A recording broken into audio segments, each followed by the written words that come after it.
Welcome back to CBS Mornings at 7:30. Much of the West, as you know, is in the grip of a mega drought. And Lake Mead in particular, this is near Las Vegas, is showing the dramatic effect of falling water levels. This is the nation's largest reservoir, and it's now giving up many of its formerly submerged secrets, including another set of human remains. This is the fourth such discovery since May alone. David Malkoff, chief environmental correspondent at our partners at the Weather Channel, now shows us how long-lost stories are emerging. Daniel Kolod is one of those people who went missing in Lake Mead. In 1958, the retail manager at the Desert Inn Hotel was on this speedboat with his best friend. My dad was 22, his buddy Mike was 23, and I think it was more boat than they could handle. The accident was just too far from shore and too deep at the time.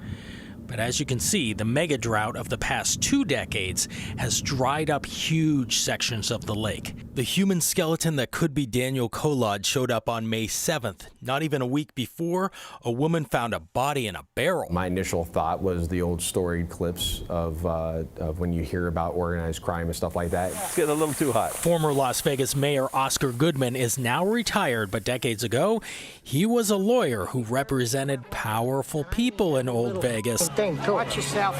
You'll get run over there. He played a version of himself in Martin Scorsese's mob drama Casino. Completely absolves Mr. Rothstein from any wrongdoing. In the old days, when I was actively practicing, I had one client that they said murdered 27 people. Specifically, you don't think that this body in a barrel is mob related? No. Well, we would have heard if it was mob related. Why drive all the way out and put somebody in a barrel? They would want people to know it.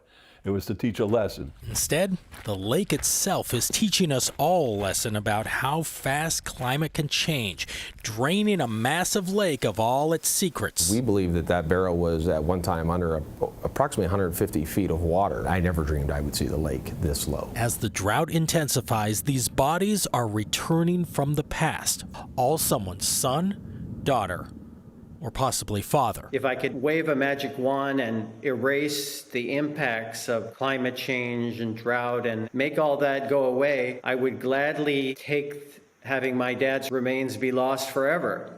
It just isn't worth it. For CBS Mornings at Lake Mead, Dave Malkoff, The Weather Channel. Boy. Dave, a body in a barrel is a little troubling. It really It doesn't is. get into a barrel by itself. It doesn't. It's very sad news. It really is. No, it Raises is. a lot of questions. For sure.